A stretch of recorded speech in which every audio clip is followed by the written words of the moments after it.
예, 미세먼지 조심하시기 바랍니다. 저도 어저께 목이 좀 칼칼해서 예, 약을 먹고 잤는데 아니나 다를까 오늘 이제 목 감기가 걸려가지고 조금 기침도 하고 그럴 텐데 좀 이해해 주시고 예, 뭐 요즘 코로나 때문에 마스크도 쓰고 다니시지만 미세먼지도 굉장히 심각한 것 같습니다. 그래서 미세먼지 마스크 잘 쓰시고 물 많이 마시고 조금 목이 아프시다 싶으면 또 약도 드시고 그렇게 하시기 바랍니다.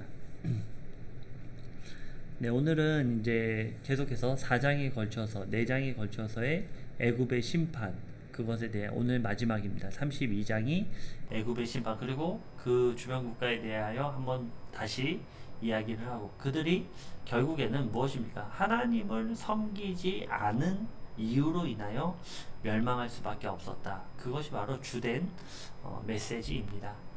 즉 어떤 것입니까? 하나님을 떠나 산다라는 것은 교만을 나타내고 있어요. 내가 할 수 있다.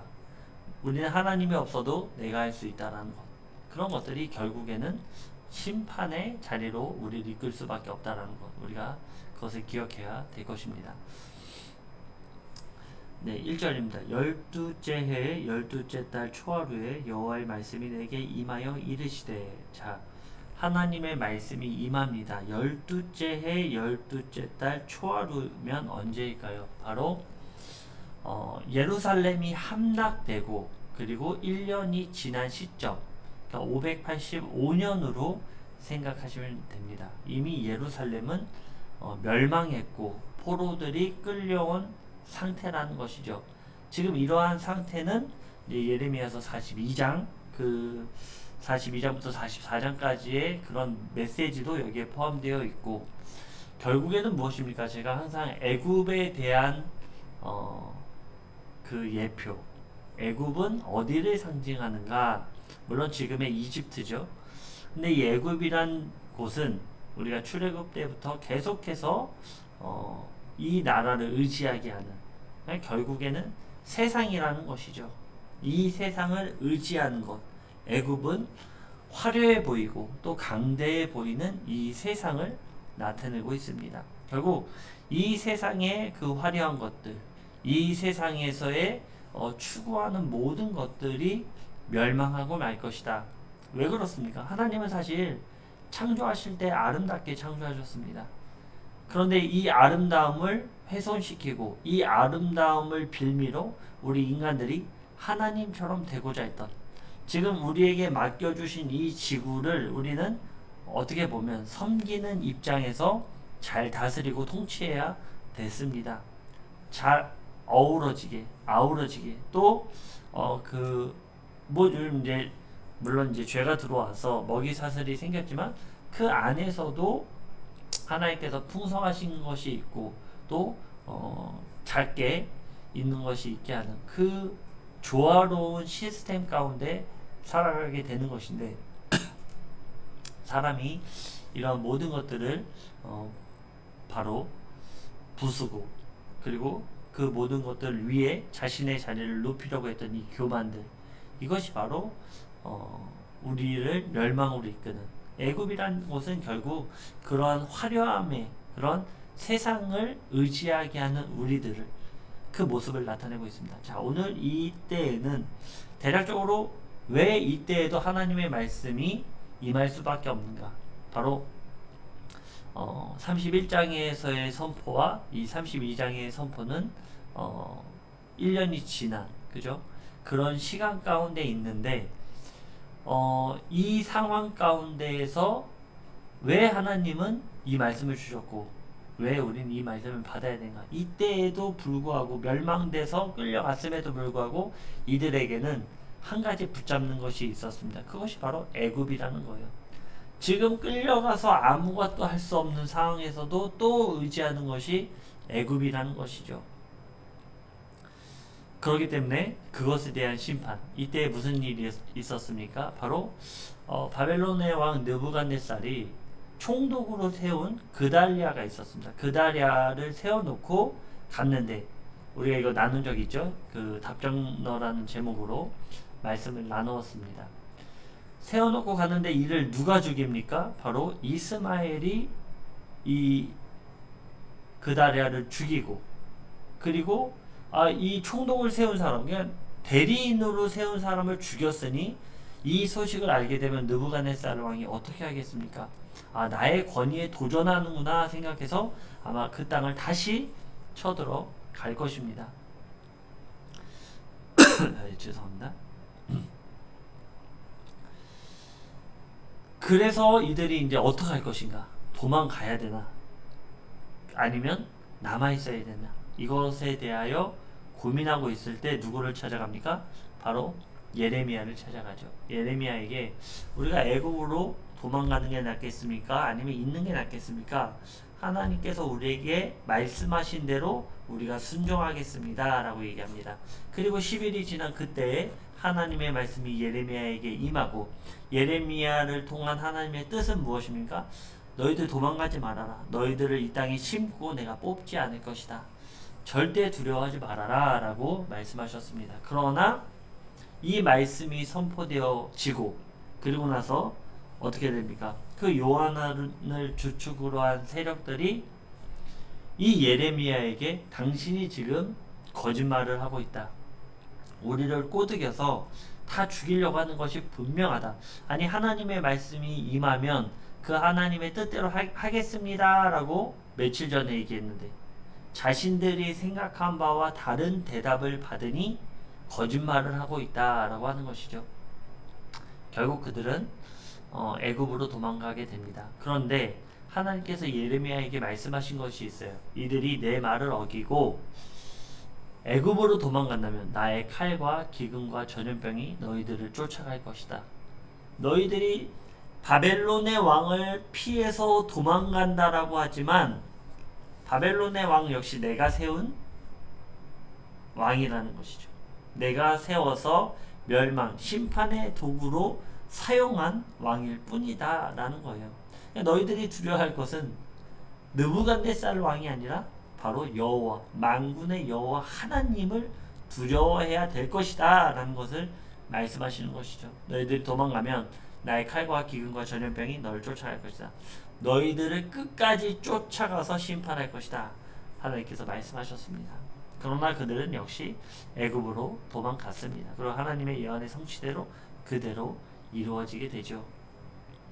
무엇입니까? 이들은 이 끝날 멸망의 그날까지도 애굽을 의지하고 살아가고 있다라는 것이죠. 하나님께서 바라보셨을 때 이 세상을 심판하는 것은 마땅합니다. 이 세상에 폐역하고 교만한 것을 심판하시는 것, 이것은 마땅합니다. 왜냐? 생각해 보십시오. 지금 이 땅이 얼마나 폐역한 세대를 살아가고 있습니까? 이제는 너무나 음란하고 너무나 폐역하여서 너무나 무자비하고 너무나 잔인한 이 세상 가운데 희망을 찾아볼 수가 없어요. 자신들의 이득을 위해 살림을 파괴하는 것, 이제는 너무나 심각한 파괴가 이루어졌기 때문에 일각에서는 지금이라도 돌이키면 돌이킬 수 있습니다 라고 얘기하지만 저는 불가능하다라고 생각합니다. 그렇게 될 수가 없어요. 네, 이러한 상황 가운데 이러한 모든 일들이 하나님 앞에 교만하다는 것이죠. 결국에 하나님이 우리에게 허락해 주신 것을 우리의 멋대로 해서 이 자연세계에 있어서 신으로 군림하고자 하는 인간들이 그런 모습을 하고 있다는 것입니다. 네, 우리는 그런 애굽을 동경하지 말고 그런 애굽을 의지하지 말고 오직 하나님만 의지하기 바랍니다. 그때 하나님의 말씀이 임한 것입니다. 인자야, 너는 애굽의 바로 왕에 대하여 슬픈 노래를 불러 그에게 이르라. 너를 여러 나라에서 사자로 생각하였더니 실상은 바다 가운데 큰 악어라. 강에서 튀어 일어나 발로 물을 휘저 그 강을 더럽혔도다. 하나님께서는 이집트란 나라, 그곳 역시도 하나님의 역사 가운데 그 땅을 세워주셨다라는 것이죠. 정의와 공평을 실현하며 그 가운데 사자로서 위험있게 그곳에서 왕노릇 할 줄 알았는데 이 강의 물을 흐리는 흙탕물을 만들어 버리는 너는 악어 한 마리일 뿐이었구나 라고 말씀하시는 것입니다. 뭐 자신들의 그 자화상 자체가 악어였다라는 것이죠. 나일강을 바탕으로 우리는 이 모든 것들이 우리가 창조해냈다라는 착각 속에 살아가게 되었다라는 것입니다. 나는 너희들을 이렇게 세워주면 너희들이 사자로서 이 세상을 공평하게 정의롭게 다스릴 줄 알았지만 너희들은 역시나 물을 흐리는 악어일 뿐이구나. 역시나 너희들은 창조주 하나님을 대적하는 교만한 악어일 뿐이었구나 라고 하나님께서 단정지어 말씀하시는 것입니다. 3절입니다. 주 여호와께서 이같이 말씀하셨느니라. 내가 많은 백성의 무리를 거느리고 내 그물을 내 위에 치고 그 그물로 너를 끌어올리리라. 오르리라. 이제는 악어를 너 그 흙탕물을 만드는 물을 흐리는 너를 이제 그 물에서 끄집어내서 그물로 끄집어내서 땅 가운데 있게 하겠다. 악어가 땅에 있으면 어떻게 되겠습니까? 말라 죽고 말 것이죠. 물에 들어가지 않고는 악어는 살아남을 수 없습니다. 결국 하나님은 너를 심판할 것이다 말씀하시는 것이죠. 네, 여기서 보면 뭐 내가 많은 백성의 무리는 바로 바벨론을 주축으로 하고 있는 군대를 얘기하고 있는 것입니다. 4절입니다. 내가 너를 물에 버리며 들에 던져 공중의 새들이 내 위에 앉게 할 것이며 온 땅의 짐승이 너를 먹어 배부르게 하리로다. 자, 애굽의 패망으로 말미암아 주변국들이 강성하게 될 것에 대하여 말씀하고 있는 것입니다. 이것 또한 역사적으로 이루어진 사실입니다. 애굽이란 나라는 이때 이 기준으로 약 한 18년 이후에 멸망하게 되는데요. 그 이후로 애굽이란 나라는 제국으로 성장하지 못합니다. 그리고 그냥 그런 나라로서 성장하고 요즘에도 마찬가지죠. 이집트 하면 뭔가 강성한 이미지는 없습니다. 네, 우리가 오늘날 살아가면 그것을 우리가 알 수 있죠. 이렇게 하나님의 한 번의 심판하지 그리고 영원한 그 나라에 대한 심판 이것은 변경되지 않는 것입니다. 바로 애굽, 바로 이 세상이 이와 같을 것입니다. 세상은 영원할 수 없습니다. 이 세상은 한계가 있고 끝이 있습니다. 우리가 그러기 때문에 이 세상을 바라보고 이 세상에 함몰되어서 우리의 모든 시각을 멈추지 마시고 오직 영원하신 하나님 나라를 바라보시길 주님의 이름으로 축원드립니다. 네, 5절입니다. 내가 내 살점을 여러 산에 두며 내 시체를 여러 골짜기에 채울 것이며 내 피로 내 헤엄치는 땅에 물대듯 하여 산에 미치게 하며 그 모든 개천을 채우리로다. 내가 너를 불 끄듯 할 때 하늘을 가려 별을 어둡게 하며 해를 구름으로 가리며 달이 빛을 내지 못하게 할 것이며 하늘의 모든 밝은 빛을 내가 내 위에서 어둡게 하여 어둠을 내 땅에 베풀리로다. 주 여호와의 말씀이로다. 자, 특이한 점은요. 7절에서 8절 같은 경우에는 요한계시록에서 그날이 어두워지고 라는 하나님의 예언의 말씀과 일치하는 내용을 담고 있죠. 바로 이러한 모습으로 봤을 때 애굽이라는 곳은 이 세상을 상징하고 있다는 것을 다시 한번 우리가 생각해 볼 수 있는 것입니다. 이 세상에 찬란한 빛으로 빛날 것 같았지만 너희들은 그렇지 않다. 너희들은 결국 어둠으로 내려가고 말 것이다. 이 어둠에 대한 하나님의 심판의 메시지 또 반대로 바라봤을 때는 이제는 33장부터는 하나님의 회복의 메시지가 선포되게 됩니다. 이러한 또한 두 가지 요소의 의미로서 담고 있는 것이 아닌가. 그러나 분명한 사실은 빛을 잃고 말 것이다. 이 땅은 빛을 잃고 어두운 가운데 예수 그리스도의 재림의 그날 다시 회복되어질 것이다. 그러니까 우리가 32장에서 33장으로 넘어가는 포인트는 여기에 있습니다.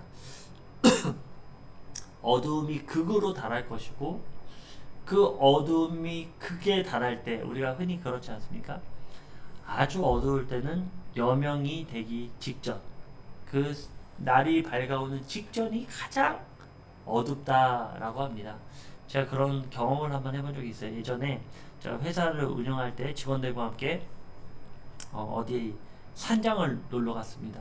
그리고 이제 밤새 놀다가 새벽에 한 4시경 좀 지나서 밖으로 나갔습니다. 나가서 놀다가 산 같은데 이렇게 갔는데 굉장히 어둡더라고요. 산에 빛이 없고 그러니까 산 같은 데는 이제 직원들과 함께 갔는데 아주 이제 여명이 동이 트기 전이라서 그 어두움이 아주 극에 달하더라고요. 그때 제가 그렇구나, 정말 이 여명이 밝기 전에 정말 어둡구나. 지금 그런 내용들을 성경은 우리에게 말씀하고 있는 거예요. 이것들을 시대 말로 비춰봤을 때는 어떻게 볼 수 있을까요? 요한계시록에서의 예언처럼 그날이 어두워지고 해가 빛을 잃어버리는 그때에 하나님의 이제는 완전한 멸망의 심판, 그 직후에는 예수 그리스도의 재림의 사건, 예수 그리스도께서 이 땅에 오셔서 모든 땅을 회복시킬 것이고 우리의 모든 육체들을 회복시켜 주실 것이고 그 가운데 천년 왕국으로 우리를 이끌어 살게 하실 것입니다. 절묘하게 바로 32장은 이 땅에 이 애굽이라는 상징이 있다 그랬죠.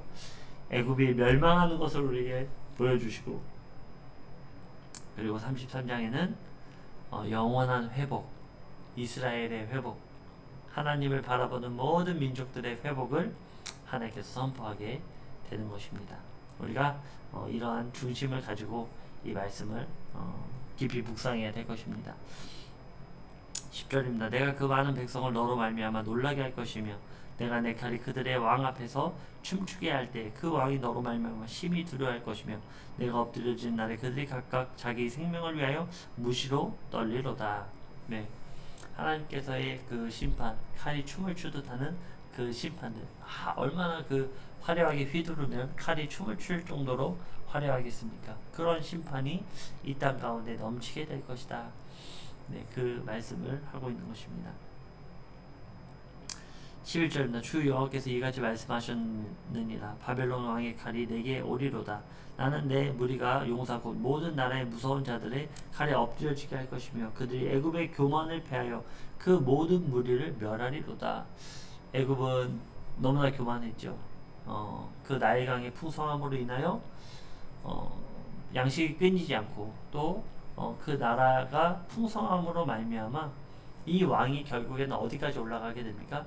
신의 위치로까지 올라가게 되는 것입니다. 그래서 람세스 그 자리로 올라가서 태양신이 되는, 태양신의 아들이 되는 그런 오늘날에도 이러한 신앙은 뿌리 깊게 우리 사회 가운데 놓여 있습니다. 저는 이런 일들이 요즘에 얘기하는 일루미나티라든지 프리메이슨의 그런 상징적인 피라미드의 그 광명의 빛, 이 모든 것들이 여기에 국한돼서 지금까지 사단의 역사로 우리 가운데 그대로 나타나고 있지 않나, 우리는 저는 그렇게 생각합니다. 결국 패하게 된 원인은 무엇입니까? 우리가 그래서 잘 알아야 되죠. 하나님은 교만이 극에 달할 때, 결국 사람이 하나님처럼 되고자 할 때 하나님께서는 심판하십니다. 이러한 일들을 누가 가장 좋아했습니까? 사탄이 가장 좋아했어요. 사탄은 교만으로 인하여 하나님과의 관계는 완전히 단절된 상태에서 나락으로 떨어질 수밖에 없었던 존재들입니다. 그런 지금 모습을 얘기하고 있죠. 애굽, 세상, 너희들은 교만했다. 하나님의 자리로 너희들의 위치를 올리려고 했다. 요즘 메타버스라는 거 혹시 들어보셨을 것입니다. 메타버스는 가상 공간입니다. 가상의 세계를 살게 하고, 이제는 많은 우리가 영화에서 봤지만 VR 이 안경을 쓰고 이제는 더 슬림해지고, 어떤 영화 보니까 그 자체가 내 안에 이식이 돼서 그렇게 보는 경우들도 제 영화를 통해 봤습니다. 또는 렌즈 같은 형태로 생겨날 수도 있겠죠. 그래서 이제는 현실과 가상의 공간을 구분하지 못하는, 메타버스가 나왔을 때 제가 되게 두려웠던 것이 무엇이냐면 바로 하나님께서는 세상을 창조하셨고 이 세상에 우리가 살아가고 있는데 지금 인간들이 과학이라는 미명 아래 세상을 창조하고 있는 모습들을 볼 수 있습니다. 하나님의 고유의 영역을 지금 사람이 침범하고 있는 일들 너무나 많습니다. 지금 이러한 현상이 일어나고 있음에도 불구하고 그날은 아니다. 이런 날은 우리에게 오지 않을 것이다. 생체칩을 줘서 우리를 통제하는 날, 그걸로만 매매하게 하는 날은 우리에게 오지 않을 것이다. 정신 나간 소리를 하고 있다. 이런 소리가 아직까지도 나오고 있습니다. 우리 정신 차려야 됩니다. 실제로 그런 일은 있을 것이고 지금 그런 일이 가능하게끔 하기 위해 모든 장치가 마련되어 있습니다. 한 가지의 성공을 이루기 위해서 물밑 작업들이 다 필요한 거예요. 갑자기 빵 하고 나타나지 않습니다. 지금 물밑 작업을 다 하고 통제 사회 또 어떤 언론을 통한 모든 통제 시스템을 만들고 있어요. 예를 들어서 이런 겁니다. 그 한강에서의 그 친구와 함께 갔다가 한강에서 한 친구가 빠져 죽게 되었죠. 이거는 뭐 의문이 드는 것이 한두 가지가 아닙니다. 그런데 이때 사람들이 요구한 것이 바로 CCTV라는 것이죠. CCTV가 없기 때문에 지금 그런 거 아니냐. 사각지대가 놓여 있다. 결국 거기에도 지금 CCTV가 다 달리고 있습니다. 바로 이러한 하나의 이슈를 통하여 사람들을 통제하는 일들 요즘 많이 일어나고 있어요. 우리 군우님들 깨어 계시기 바랍니다. 깨어서 반응하시고 이럴 때 우리가 어떤 소리를 뭐 예레미야도 미쳤다라는 소리를 듣는 예수님도 그런 소리를 들었습니다. 저가 미쳤구나. 저가 정신이 나갔구나. 가족들도 그렇게 생각했습니다. 오늘날 제가 많이 느낍니다. 그런 것들을. 그러나 분명한 사실입니다. 분명한 사실이고 하나님께서 우리에게 말씀하시고 또 말씀하시고 또 말씀하셨습니다. 이것을 기억하고 우리는 하나님의 말씀 가운데 겸손해져야 됩니다. 하나님의 말씀 가운데 내가 뭐라고 교만해서 내 뜻대로 이거는 세상이 그러니까 기뻐하지 않을 거야. 요즘에 자꾸 귀결되는 것이 교회 모임에 대한 귀결이 너무 많은 것 같아요. 세상 사람들이 이러기 때문에 모이지 말아야 된다. 그런데 편중된 언론에 의한 메시지들 제가 뭐 가끔 서울에 가면은 지하철 탄다든지 그러면 교회에서 모이는 우리 교회보다 훨씬 많은 사람들이 그 지하철 안에 모입니다. 그럼에도 불구하고 그런 데에서는 언론이 얘기를 해주지 않죠. 그러니까 우리가 너무 물론 지키고 함께 그 시간을 갖고 언제나 교회는 세상을 바라봐야 되는 것이 맞습니다. 그런데 집중해야 될 게 자꾸 본질을 잊어버리는데요. 우리가 세상에서의 좋은 모습을 보여주는 것은 마땅하고 그리고 그 모습을 가져가야 되는 이유가 무엇입니까? 복음을 전하기 위함이다 라는 것이죠. 복음을 전하기 위함이다. 우리가 이것을 절대로 잊어서는 안 될 것입니다. 13절에는 내가 또 그 모든 짐승을 큰 물가에서 멸하리니 사람의 발이나 짐승의 굽이 다시는 그 물을 흐리지 못할 것이며 애굽의 고관들까지도 얘기하는 것 같습니다. 그때 내가 그 물을 맑게 하여 그 강이 기름같이 흐르게 하리로다. 주 여호와의 말씀이니라. 여기서 보면 그 물을 맑게 하여 이것은 가라앉게 하여 라는 뜻을 갖고 있습니다. 그러니까 멸망에 죄악된 것들을 가라앉게 하겠다라는 의미로 쓰이고 있는 것입니다. 15절입니다. 내가 애굽 땅에 황폐하여 사막이 되게 하여 거기에 풍성한 것이 없게 할 것이며 그 가운데 모든 주민을 치리니 내가 여호와인 줄 그들이 알리라. 이는 슬피의 불을 노래이니 여러 나라 여자들이 이것을 슬피의 부르며 애국과 그 모든 무리를 위하여 이것을 슬피의 부르리로다. 주 여호와의 말씀이니라. 자, 이제 애굽이 황폐하게 될 것이다. 세상을 화려했던 애굽의 화려한 장식물을 사랑했던 이방의 모든 여인들도 슬퍼할 것이다. 다시는 그 장식물을 얻을 수 없기에 슬퍼할 것이다. 이 세상의 화려한 것을 더 이상은 얻을 수 없기에 슬퍼할 것이다. 그러나 우리 믿는 우리들은 슬퍼할 이유가 없죠. 왜냐하면 보다 화려한 것, 보다 좋은 것으로 우리에게 하나님께서 예비하고 계시기 때문에 이것을 반드시 믿으시기 바랍니다. 반드시 우리에게는 상급이 있습니다. 17절입니다. 두 번째 어느 날 15째 날에 여호와의 말씀이 내게 임하여 이르시되 네, 여기서 어느 달이라고 했는데 같은 날로 달로 보는 경향이 있습니다. 그러니 즉 이제 이 말씀 32장 1절의 말씀이 선포되고 약 14일이 지난 그때 하나님의 말씀이 또 임하죠. 18절입니다. 이제 애굽의 무리를 위하여 슬피 울고 그의 유명한 나라의 여자들을 구덩이에 내려가는 자와 함께 지하에 던지며 이르라. 너의 아름다움이 어떤 사람들보다 뛰어나도다. 너는 내려가서 할례 받지 아니한 자와 함께 누울지어다. 자, 심판의 메시지를 말씀하시는데요. 구덩이로 내려가는 그 수호를 나타내고 있습니다. 네, 그래서 사람들은 얘기하죠. 너는 어떠한 아름다움이 어떤 사람보다 절대 뛰어나지 못하다는 것을 지금 얘기하고 있는 거예요. 너희들은 결국엔 똑같다. 너희들이 화려하고 너희들 특별할 줄 알았지? 너희들이 쉽게 말해 요즘 말하는 다이아몬드 수저, 금수저인 줄 알았지? 알고 봤더니 똑같이 흙수저구나. 전혀 너희들은 잠시 잠깐 그 찰나, 우리가 이 세상은 찰나다라고 하죠. 눈 한번 깜짝거리는 것과 이것보다 아마 못한 시간일 수 있습니다. 아주 찰나의 시간입니다. 그때 잠시 잠깐 누리는 것은 마치 지금 이 고백과 같습니다. 너의 아름다움이 어떤 사람들보다 뛰어나지 않구나. 그 얘기를 듣게 되는 것입니다. 결국 하나님 앞에 할례 받지 못한, 우리의 마음의 할례를 받지 못한 너희들은 결국 멸망하고 말 것이다. 아무리 세상에서 잘 나가고 잘 먹고 잘 살았으면 뭐하냐? 너희들은 할례 받지 않았다. 너희는 마음의 양심의 할례를 받지 못했다. 말씀하시는 것입니다. 20절입니다. 그들이 죽임을 당한 자 가운데 엎드려질 것이며 그는 칼에 넘겨진 바 되었은즉 그 모든 무리를 끌지어다.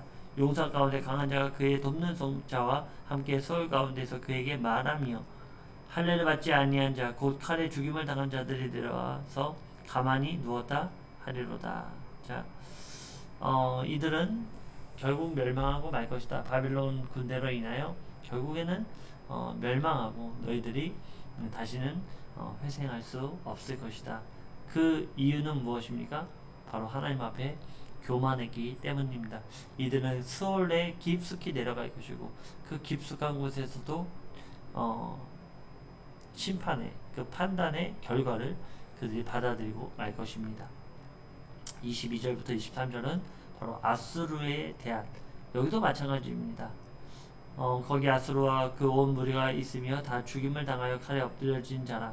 그 무덤이 그 사방에 있도다. 그 무덤이 구덩이 깊은 곳에 만들어졌고 그 무리가 그 무덤 사방에 있으며 그들은 다 죽임을 당하여 칼에 엎드려진 자 곧 생존하는 사람들의 세상에서 사람을 두렵게 하던 자로다. 자, 아수르는 굉장히 무자비했죠. 굉장히 잔인했고, 네, 이들에 대한 심판 역시 똑같습니다. 그들은 바로 칼에 엎드려지게 될 것이고, 여기서 보면은 구덩이 깊은 곳에 만들었고 무덤 사방에 있는, 그러니까 수올로 깊숙한 곳에 내려가고, 그만큼 이들의 범죄함은 천국에서도 제가 상급이 있다라고 분명히 말씀드렸습니다. 아마 지옥에도 죄로 인한 그 차등 적용이 되지 않을까. 뭐 이만희나 장길자, 안상호, 뭐 박옥수, 뭐 또 누구 있죠? 뭐 저기 문선명. 네, 지금 아마 이런 곳에 내려가 있지 않나. 이제 앞으로 죽을 사람들도 있을 텐데요. 자신들이 메시아라고 하면서 죽지 않는다라고 했지만 죽습니다. 인간은 죽게 돼 있어요. 그들은 죽을 것입니다. 그리고 이들은 깊숙한 곳, 마치 이 아수르의 무자비한 것처럼 자신들의 이득을 위해 많은 사람들을 지옥으로 끌고 가고 있습니다. 이처럼 무자비한 인간들이 어디 있습니까? 이들은 수월의 깊숙한 곳에서 하나님의 심판의 저주의 거리가 되고 말 것입니다. 24절입니다. 거기에 엘람이 있고 그 모든 무리가 그 무덤 사방에 있으며 그들은 다 할례를 받지 못하고 죽임을 당하여 칼에 엎드려 지하에 내려간 자로다. 그들이 생존하는 사람들의 세상에서 두렵게 하였으나 이제는 구덩이에 내려가는 자와 함께 수치를 당하였도다. 그와 그 모든 무리를 위하여 죽임을 당할 자가 가운데에 침상을 놓았고 그 여러 무덤은 사방에 있으며 그들은 다 할례 받지 못하고 칼에 죽임을 당한 자로다. 그들이 생존한 사람들의 세상에서 두렵게 하였으나 이제는 구덩이에 내려간 자와 함께 수치를 당하고 죽임을 당한 자 가운데 니었도다. 네, 엘람은 지금의 페르시아 즉 이란 지방을 볼 수 있습니다. 이들도 똑같습니다. 이들도 양심의 할례를 받지 못한 너희들 아수르가 내려가듯이 너희들도 똑같이 멸망당할 것이다 라고 말씀하시고 있는 것입니다. 26절입니다.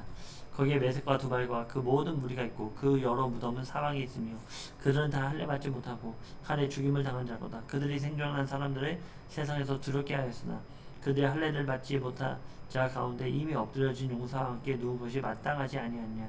이 용사들은 다 무기를 가지고 수월에 내려가서 자기의 칼을 베개로 삼았으니 그 백골이 자기 죄악을 졌으니요 생존하는 사람들의 세상에서 용서의 두려움이 있던 자로다. 오직 너는 할례를 받지 못한 자와 함께 패망할 것이며 칼에 죽임을 당한 자와 함께 누우리로다. 자, 메세카 두발 역시 마찬가지입니다. 마음의 양심의 할례를 받지 못한 너희들도 멸망하고 말 것이다 라고 하나님께서 선포하고 있는 것입니다. 29절입니다. 거기에 에돔 곧 그 왕들과 그 모든 고관이 있으며 그들이 강성하였으나 칼에 죽임을 당한 자와 함께 있겠고 할례를 받지 못하고 구덩이에 내려간 자와 함께 누우리로다. 거기에 죽임을 당한 자와 함께 내려간 북쪽 모든 방백과 모든 시돈 사람이 있으며 그들이 본래는 강성하였으므로 두렵게 하였으나 이제는 부끄러움을 품고 할례를 받지 못하고 칼에 죽임을 당한 자와 함께 누웠고 구덩이에 내려간 자와 함께 수치를 당하였도다. 자, 에돔 역시 마찬가지입니다. 결국 교만입니다. 하나님을 의지하지 않았더니 너희들은 멸망하고 말 것이다. 마지막 31, 32절입니다. 바로가 그들을 보고 그 모든 무리로 말미암아 위로를 받을 것이며 칼에 죽임을 당한 바로와 그 온 군대가 그리하리로다. 주 여호와의 말씀입니다. 내가 바로로 하여금 생존하는 사람들의 세상에서 사람을 두렵게 하게 하였으나 이제는 그가 그 모든 무리와 더불어 할례를 받지 못한 자 곧 칼에 죽임을 당한 자와 함께 누이리로다. 주 여호와의 말씀입니다. 저는 이 애굽을 바라보면서 굉장히 강성하게 해주었거든요. 세상의 사람들을 두렵게 하는 존재로서 세워줬다. 태양으로 정말 빛나게 그렇게 세워줬는데 너희들은 교만했다. 마치 저는 사단을 타락천사를 보는 것 같습니다. 찬란하게 아름답게 창조해 주었음에도 불구하고 그것이 마치 자기가 잘나서 그렇냐 결국에는 하나님의 심판으로 내려가는 이 애굽의 왕도 이와 다르지 않다라고 생각합니다. 이들은 결국 하나님을 온전히 섬기지 않고 자신들의 뜻대로 살았기에 하나님의 심판이 이들에게 임하고 말았습니다. 사랑하는 북추천 영문의 우리 군우님들, 우리도 기억해야 될 것입니다. 하나님을 정말 내 몸처럼 사랑하는가, 그 증거로서 내 이웃을 사랑하는가, 그것이 우리들에게 있어서 너무나 중요한 메시지입니다. 결국 애굽은 멸망할 것입니다. 결국 세상은 멸망하고 말 것입니다. 결국 사단의 세력들은 이미 묶여있지만 철저하게 묶이고 말 것입니다. 그런 환경 가운데 우리가 깨어서 하나님을 바라보시기 바랍니다. 우리의 혹 교만한 모습이 있다면 내려놓고 하나님께 온전히 나아가길 소망합니다. 네, 오늘도 이 말씀 가운데 함께 해주시고 각자의 위치에서 기도해 주시고 특별히 감기 조심하시기 바랍니다. 몸이 좀 안 좋다 싶으면 요즘에 편의점에서도 약을 파니까 약이 없으신 분들은 편의점에서 비상약으로 복용하시고 그리고 건강한 몸으로 제가 요즘에 너무 여러 가지로 이 아프면 안 되는데 그죠? 아픈 만큼 또 힘 빠지는 일이 없거든요. 네, 저도 잘 관리하고 또 같이 잘 관리해서 건강한 모습으로 우리 또 주일날 뵙도록 하겠습니다. 네, 오늘도 함께 해주신 우리 모든 분들 환영하고 축복하고 날마다의 하나님 은혜 가운데 성령 충만하시길 주님의 이름으로 축원드립니다. 기도하겠습니다.